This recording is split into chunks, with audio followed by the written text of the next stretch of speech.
సాపాటు ఎటు లేదు పాటైనా పాడు బ్రదర్, రాజధాని నగరంలో వీధి వీధి నీది నాదే బ్రదర్. 1980ల నాటి ఈ పాట ఇప్పటికీ చాలా మందికి గుర్తుండే ఉంటుంది. ఉద్యోగాలు లేక పడుతున్న ఇబ్బందులను ఆ పాట ద్వారా రచయిత ప్రపంచానికి చక్కగా చాటి చెప్పారు. నాడు ఉన్నంత దౌర్భాగ్య పరిస్థితులు లేనప్పటికీ ఉద్యోగాల కల్పనలో ఏపీలో ప్రధానంగా రాజధాని అమరావతి పరిసర ప్రాంతాల్లోని యువతది ఇప్పుడు కూడా అదే పరిస్థితి. ఎదుగూరి సందింటి జగన్మోహన్ రెడ్డి అను నేను అంటూ ముఖ్యమంత్రిగా ప్రమాణ స్వీకారం చేసిన రోజున ప్రకటించిన సచివాలయ ఉద్యోగాలే తప్ప ఆ తర్వాత చెప్పుకోదగ్గ ఉద్యోగ అవకాశాలు యువతకు కల్పించలేదు. Job calendar ఊసేలేదు.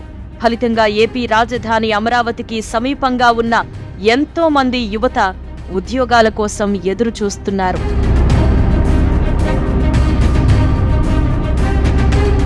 గుంటూరు పార్లమెంటు పరిధిలో సుమారు 25 లక్షల మంది జనాభా ఉండగా వారిలో విద్యార్థులు, యువతే ఎక్కువగా ఉన్నారు. వైసీపీ ప్రభుత్వం అధికారంలోకొచ్చాక ఈ 5 ఏళ్లలో ఇక్కడి యువతకు ఉద్యోగాలు లేవు. జాబ్ మేళాలు కూడా నిర్వహించలేదు. చదువుకునే విద్యార్థులకు ఫీజు రియంబర్స్మెంట్ లేదు. ఫీజు చెల్లించాలన్న యాజమాన్యాల ఒత్తిడితో కొందరు విద్యార్థులు కళాశాలలకే వెళ్లడం లేదు.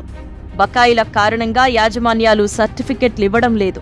ప్రభుత్వ సహకారం లేకపోవడం వల్ల డిగ్రీ, బీటెక్, బీఫార్మసీ తదితర పెద్ద చదువులు చదువుతున్న పేదల పిల్లల పరిస్థితి అగమ్యగోచరంగానే మారింది. ఎన్నికలొస్తున్నాయనగా ఫీజు బకాయిల్లో కొంత విడుదల చేసినట్టుగా ప్రకటించినప్పటికీ ఇంకా ఖాతాల్లో జమ కాలేదంటూ కొందరు తల్లిదండ్రులు ఆందోళన వ్యక్తం చేస్తున్నారు. తెలుగుదేశం కూటమి గుంటూరు పార్లమెంట్ అభ్యర్థి డాక్టర్ పెమ్మసాని చంద్రశేఖర్ తన పరిధిలోని యువత కష్టాలపై ఫోకస్ పెట్టారు.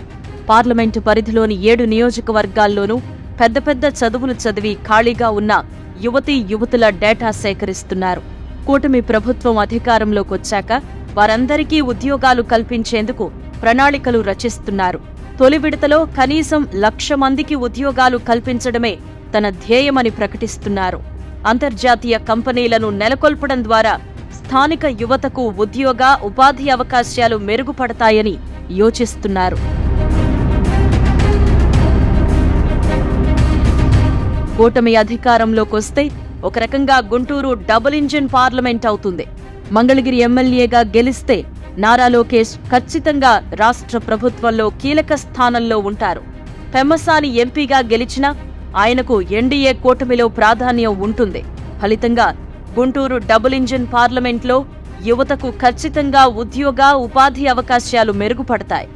అందుకు ఇదే నా హామీ అంటున్నారు డాక్టర్ పెమ్మసాని చంద్రశేఖర్.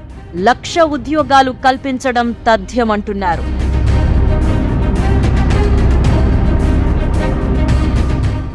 సబ్స్క్రైబ్ చేయండి.